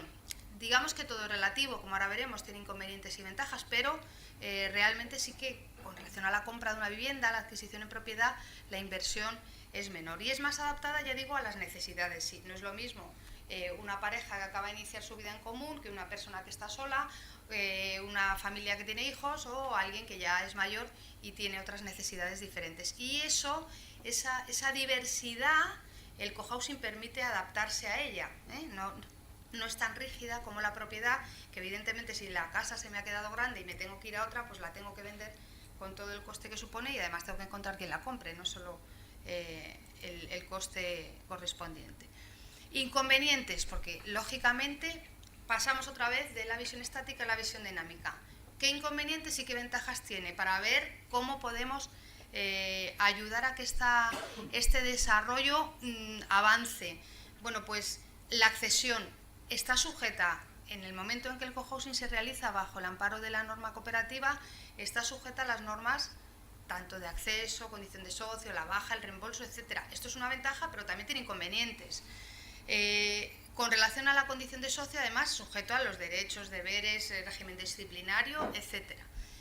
La responsabilidad del socio cooperativo está limitada a la aportación al capital, pero en el momento en que la cooperativa no haga frente a sus deudas, pues lógicamente a lo mejor pueden adoptar un acuerdo que en la propia cooperativa que decidan que incrementan la cuota, la renta mensual, y eso le va a afectar. Es decir, no le afecta directamente, pero le puede afectar indirectamente. También la duración, decíamos, es ilimitado, pero en ocasiones se habla de tiempo cierto, con lo cual eso es relativo, ¿no? O de que se cumplan los requisitos y ya no se cumple, ¿qué hacemos? El precio es similar al alquiler, pero hay una aportación inicial que en ocasiones es importante, que no es nada desdeñable, con lo cual también hay que contar con eso. Evidentemente el precio, con relación a la propiedad, pues es menor, no es un desembolso en un momento determinado con el consiguiente endeudamiento, etc. Y la transmisión, yo decía, no transmito el derecho sobre la vivienda porque no es transmisible, transmito en su caso la posición si es que otro asume la posición o si es que le aceptan como tal. No es que yo transmita mi derecho a la vivienda, no es lo mismo que si yo tengo la vivienda en propiedad y entonces sí la transmito a mis herederos, o si si soy un arrendatario y dentro de lo que es la normativa de arrendamientos puedo lograr que se subroguen en mi posición mis sucesores. Ventajas, bueno, pues esa indefinición del tiempo es algo que si es mantenido favorece, porque no estamos sujetos a la normativa de alquiler, que sabemos, bueno, pues que 3 años, más un año, total 5 años, y luego a ver qué hago, y a ver si me dicen que me vaya, y etcétera. Normas. Es una ventaja que se puedan aplicar los estatutos de la cooperativa y las normas cooperativas que están pensadas por el grupo y para el grupo, y no tanto la ley de propiedad horizontal, que a lo mejor no encaja en las necesidades de ese grupo. El acceso y la baja es más fácil que en el caso de la propiedad, por lo que yo decía, o sea, yo puedo querer vender la casa, pero a lo mejor si nadie me la compra, pues ya puedo querer vender y vender, que no lo voy a lograr. El coste ajustado a las necesidades, y eso es importante. En principio, el cohousing evita la especulación, intenta mantener la evolución de los precios dentro de lo razonable, dentro de lo que es el valor del inmueble, las necesidades de la cooperativa, las deudas de la cooperativa, es decir, que se mantiene dentro de un entorno más o menos ajustado, y en cambio la propiedad y el alquiler están sujetos a la evolución del mercado, con lo cual, bueno, pues por eso es mucho más incierta la realidad tanto del mercado de la propiedad como la del alquiler. ¿En qué sectores se desarrolla el cohousing? Bueno, pues en el sector senior, de edad madura, mucho, en entornos de vida familiar, de familias con niños también.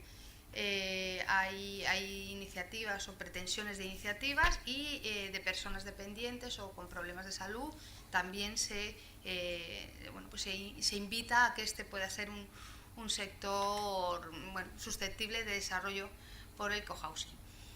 La aplicación del régimen de cooperativas tiene ventajas, es decir, igual que tiene inconvenientes, tiene ventajas. Y el fundamento del cohousing es la vida en común. En el momento en que esas personas quieren acceder a una comunidad, a una vida en común, evidentemente eso para ellos es una ventaja. Dejamos el cohousing y pasamos a introducir la economía colaborativa. Esta materia es muy amplia. Digamos que, aunque yo tanto el cohousing como lo que es la rehabilitación, había tratado sobre él, había escrito, es decir, bueno, pues he retomado ideas, he refrescado, he introducido, pero la economía colaborativa es algo muy reciente, sobre lo que pocos trabajamos y desde hace muy poquito tiempo, es decir, que es una materia en desarrollo. Realmente tenemos orientaciones desde la Unión Europea, tanto la última es la de 2016, que ahora veremos, un dictamen del Comité Económico y Social Europeo de 2014 que aproximaba un poco, se aproximaba al concepto de lo que podría ser el consumo colaborativo, la manera tradicional de compartir, intercambiar, prestar, alquilar, regalar, a través de la tecnología. La Comisión Europea en junio de 2016 da una serie de orientaciones a los 3 estados, ahora resumiré muy rápidamente para no irme de tiempo. Importante distinguir lo que es la alternativa en el origen de lo que es la evolución, porque en el origen la base de la economía colaborativa es la utilidad y el que resuelve una serie de necesidades que los sujetos van demandando. No olvidemos que el derecho va por detrás de la sociedad. El derecho construye sobre lo que la sociedad mueve y las tecnologías de la información van tan rápidas que vamos detrás. Con lo cual, como alternativa surge porque hay personas que necesitan hacer algo diferente de lo que había hasta ese momento. Y la base es la utilidad de los objetos, la base es el intercambio, en inicio, el intercambio, el trueque, es una nueva fórmula de trueque. Eso es lo que es inicialmente el fundamento.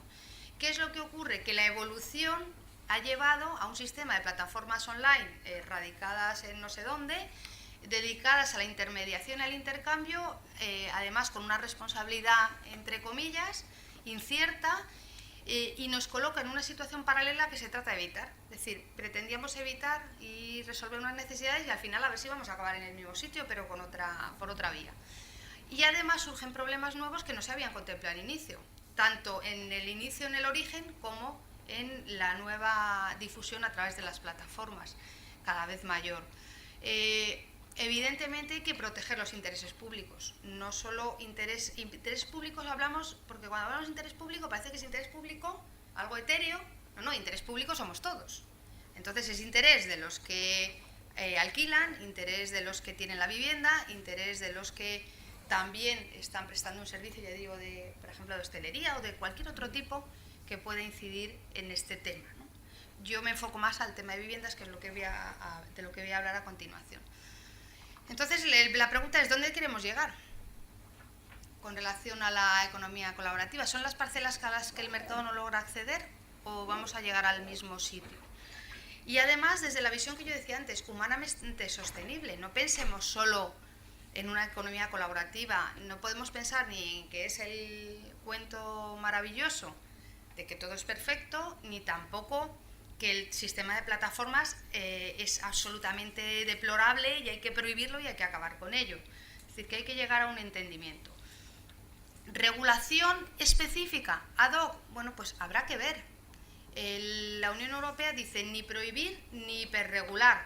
Evidentemente, si regulamos y equiparamos la economía colaborativa al sistema de mercado que la economía colaborativa pretende evitar, pues lo que yo he dicho, llegamos al mismo sitio.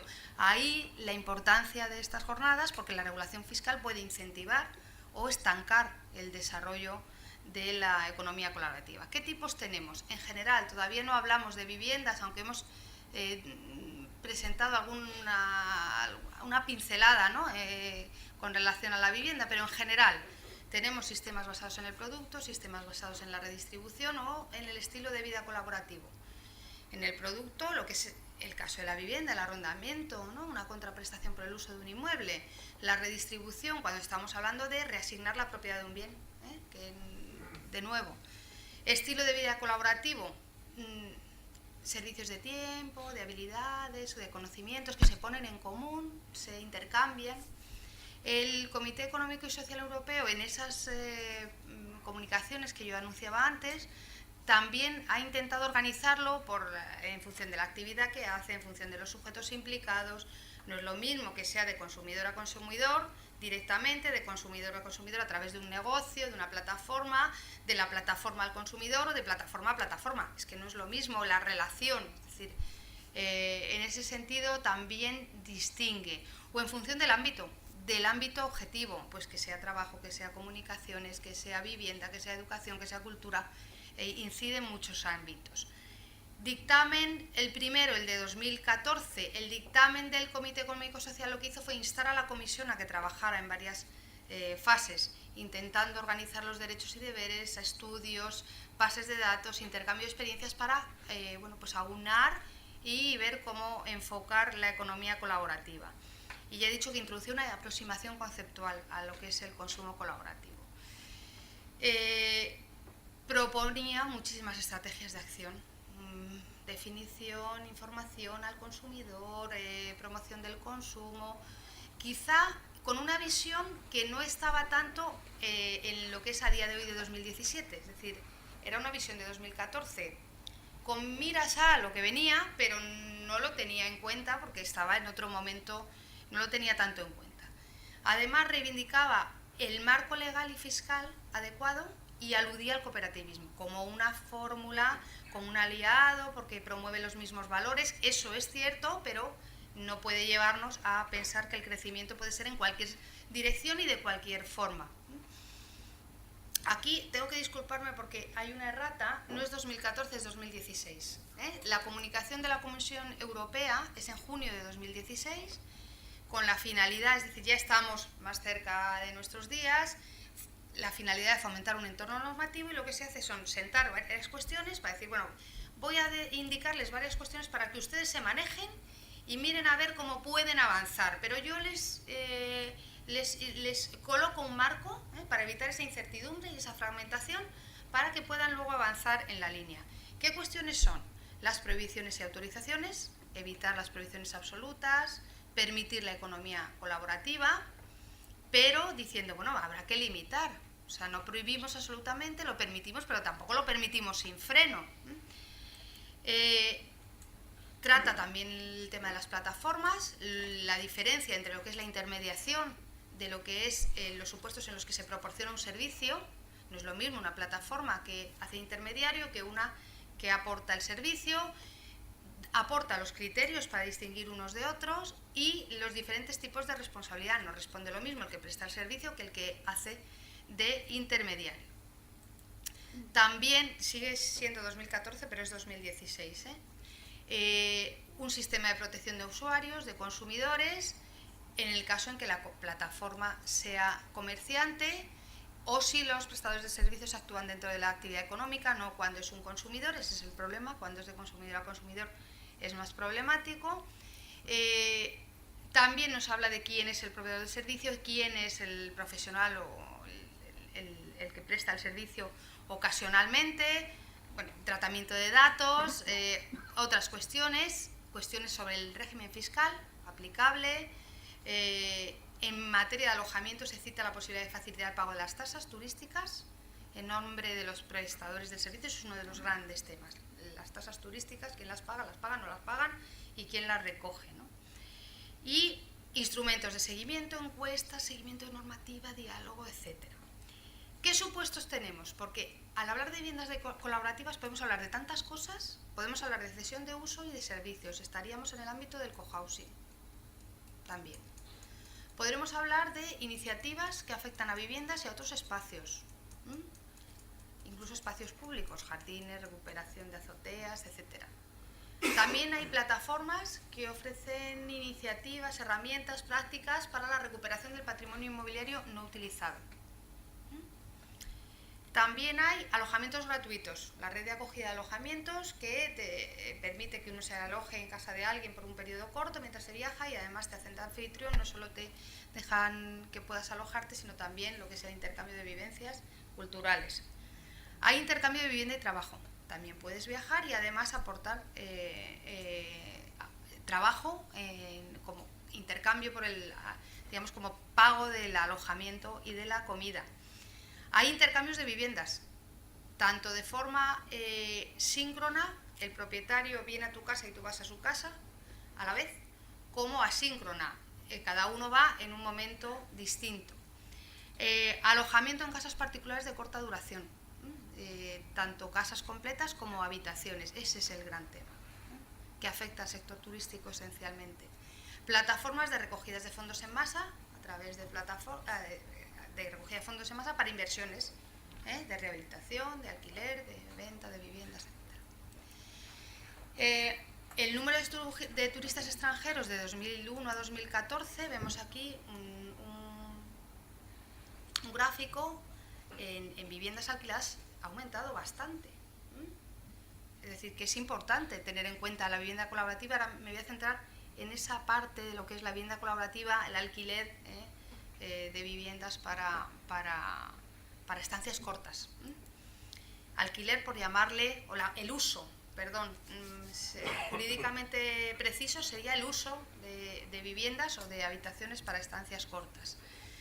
En enero de 2017 la vivienda alquiler era 333.315 y el alojamiento hotelero, bueno, pues tiene un número mucho mayor, pero bueno, pues es un número considerable a tener en cuenta, ¿no? Los datos del Instituto Nacional de Estadística de enero de 2017, porque el otro cuadro se quedaba mucho más antiguo, ¿no?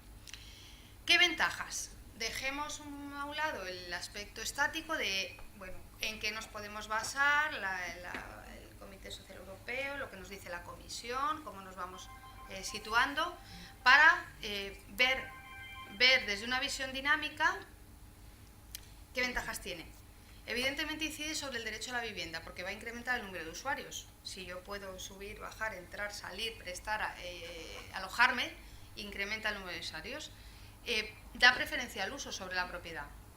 El que usa es el que se mueve, y ya estamos en viviendas, ya no hablo de otras actividades de consumo colaborativo. Ambientales, se aprovecha más, sí, lógicamente se aprovecha el espacio y los recursos, porque la vivienda puede ser utilizada por más usuarios. Económicas, el desembolso es menor.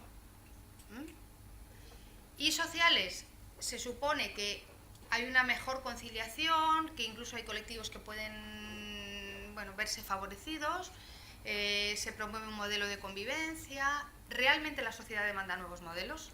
Es decir, esto ha surgido porque la sociedad demanda nuevos modelos, no es un invento de laboratorio, sino es algo que se está produciendo, y además entre la gente joven muchísimo más. O sea, cuanto más joven son, más viajan con estas fórmulas.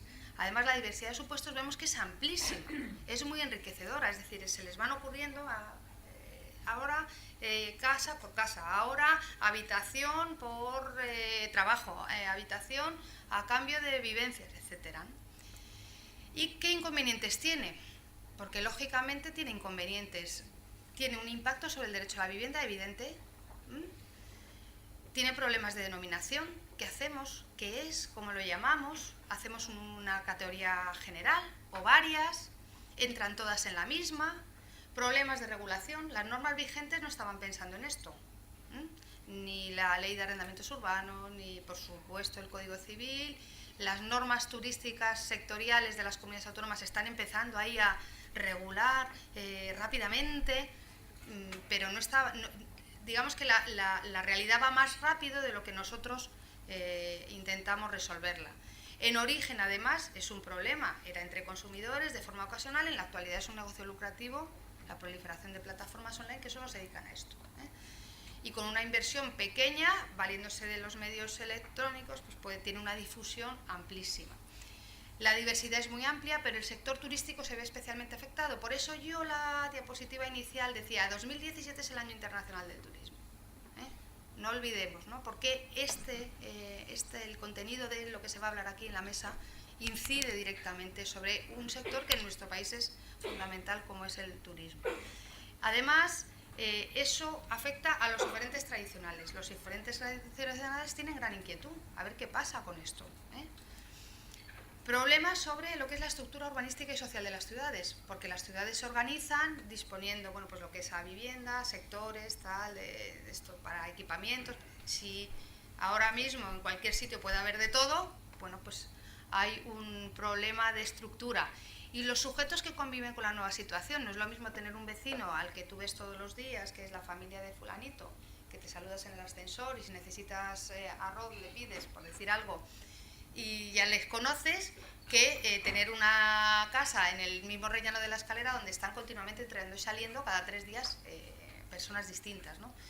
las personas que están conviviendo con estas situaciones dicen, es que disminuye mi calidad de vida, es que hay una masificación, no puedo coger el ascensor, es que incrementan los riesgos, entran y salen del portal y no cierran la puerta, es que me incrementan el precio de la vivienda.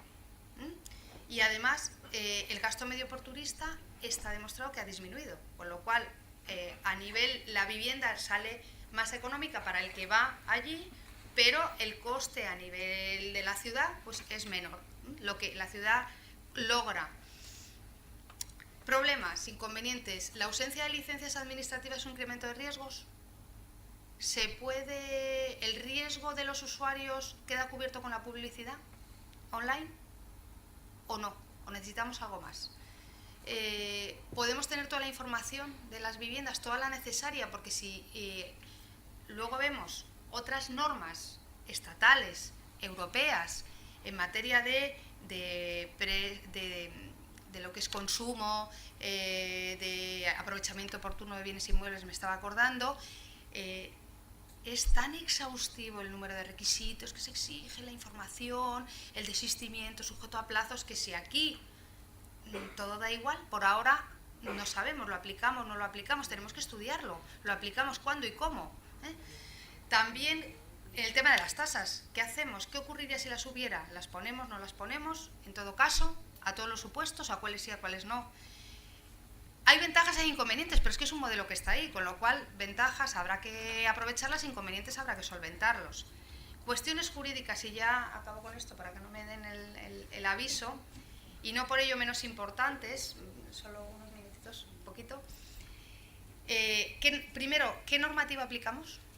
¿Y qué naturaleza jurídica tiene esta cesión de uso? Y además, ¿qué participación tienen los proveedores de servicios, esas plataformas? ¿Qué hacemos con ellas, ¿no? La regulación de viviendas turísticas además tiene una competencia estatal en ciertas cuestiones como la unidad de mercado, etcétera, que se ven afectadas, y luego hay una competencia autonómica para lo que es la actividad turística, con lo cual ya tenemos la dispersión de siempre de dónde estamos. La naturaleza jurídica del alojamiento en ese régimen de cesión de uso en viviendas colaborativas, sobre todo la que incide, ya digo, en el sector turístico, que es la más, digamos, candente o la más presente ahora mismo y necesita de solución, ¿cómo la estructuramos?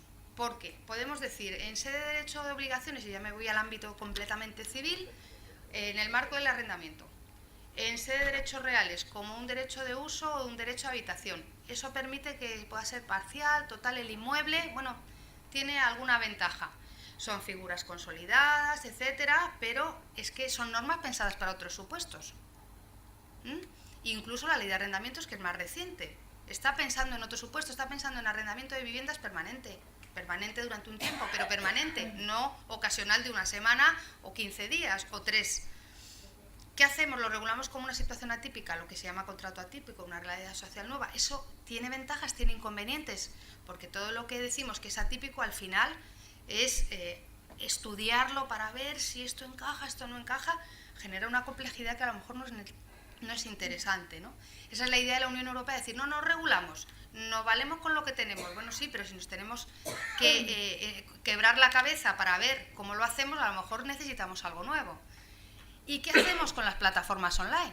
Que también saldrán en la mesa redonda. ¿Qué relación tienen? Porque está claro que cuando es una intermediación podemos decir, bueno, pues un contrato de mediación, más o menos, aunque es un atípico, una intermediación para contratar, bueno, pero cuando no, hablamos de que da un servicio, hablamos que es un contrato de servicio, lo remitimos al código porque no tenemos otra cosa. Bueno, pues da un poco de miedo porque dices, bueno, pues el código también estaba pensando en otra cosa, no estaba pensando en esto. Y cuando presta el servicio, y si lo llevamos al contrato de comisión o al mandato, ahí ese es más interesante, porque es una regulación más antigua, no es que sea antiquísima, pero es antigua como las del Código de Comercio, pero tiene más contenido, con lo cual abarca más. ¿Y qué contenido tiene más?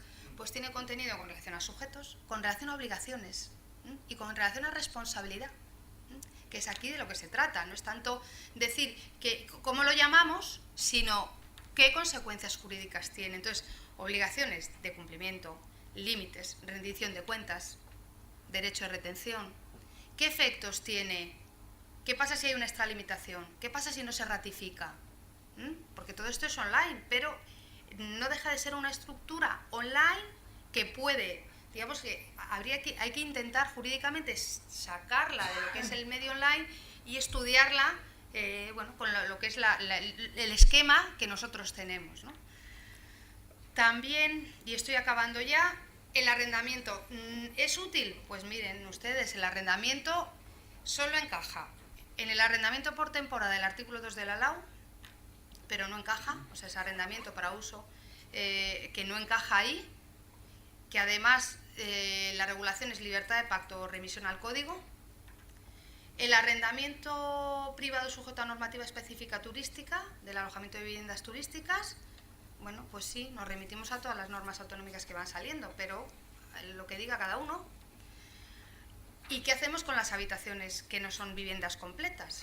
Porque esas quedan fuera del concepto. El derecho real de habitación sí las contempla, pero es un derecho real, tiene, pues la ley de arrendamientos, me voy un poco para adelante, es un derecho real, tiene una forma más o menos solemne, no es transmisible, tiene una regulación del código muy escueta, con remisión al usufructo, no es un derecho el ideal, pero bueno, podría servir, ¿eh?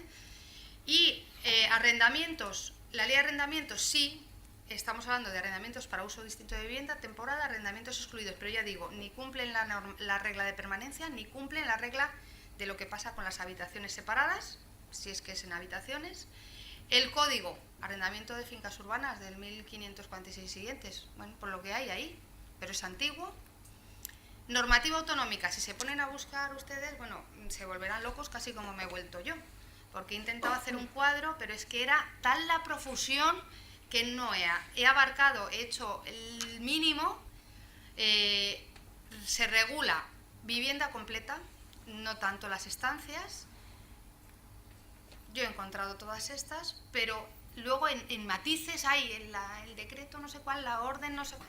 Miren, para volverse locos, ¿eh? En Madrid, por ejemplo, por traer un ejemplo de una noticia de la semana pasada, pues la Concejalía de Desarrollo Urbano Sostenible dijo, no, pues hay que trabajar para hacer un protocolo de actuación como en otras ciudades, como ha ocurrido en Barcelona, y hay que establecer un máximo de tiempo, hay que garantizar de que sea el propietario de la vivienda, no una empresa, el que alquile, y hay que implantar tasas. Hay que implantar tasas sí o sí, las cobre quien las cobre. Y además hay que ver si también modificamos con relación al tema de la visión desde la ordenación, y intentamos evitar que el tejido residencial se transforme en terciario, porque sí, porque cada uno alquile la casa quien quiera y cuando quiera, ¿no? Además, en Madrid al menos preocupa el grado de saturación de ciertos barrios del centro, es decir, que esto es que ya está ahí, por eso la adopción de norma va detrás de lo que es la realidad. Propuestas. Hay dos opciones. O bien elaboramos un estatuto jurídico y amparamos la situación, especialmente porque repercute sobre uno de los sectores con mayor peso en España, como es el turístico, pero aquí tenemos que definir bien quiénes son los sujetos, la capacidad, el objeto, el contenido, los derechos, las obligaciones, las responsabilidades, o clarificamos la aplicación de las normas.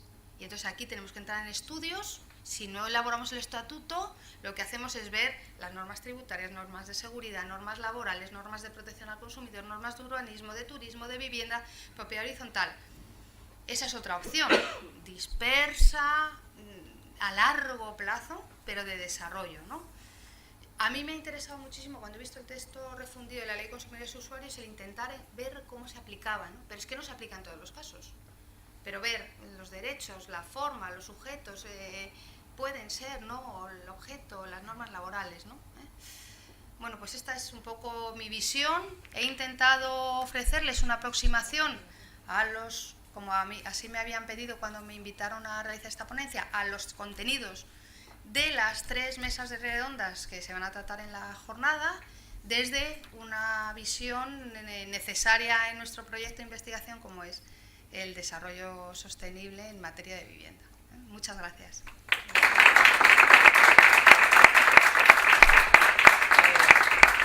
Bueno, gracias Ana por la exposición, la verdad, tan clarificadora de estas 3 vertientes de la sostenibilidad humana de la vivienda. Abrimos un pequeño turno de preguntas. ¿Quieren? Yo la pregunta es si vamos a tener las ponencias después acceso a ellas de alguna forma. Sí, la idea es que se publiquen. A los Sí. que se inscriban les podemos mandar luego las transparencias de las entradas y eso.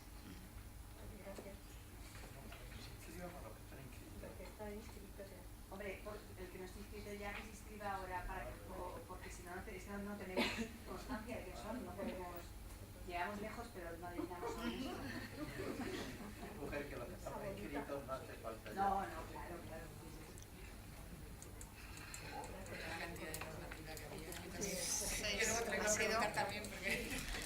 Ha sido una locura intentar aunar y...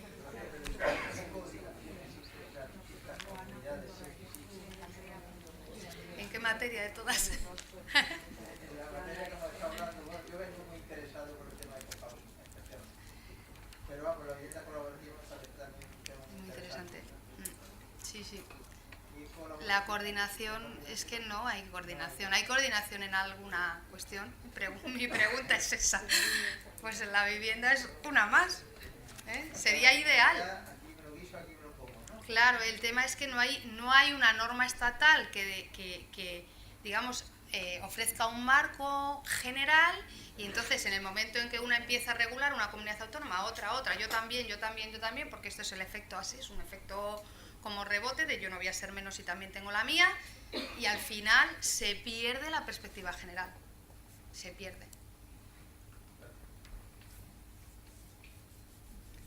Bueno, pues muchas gracias. Dejamos 15-20 minutos, una pausa de café y regresamos, ¿no?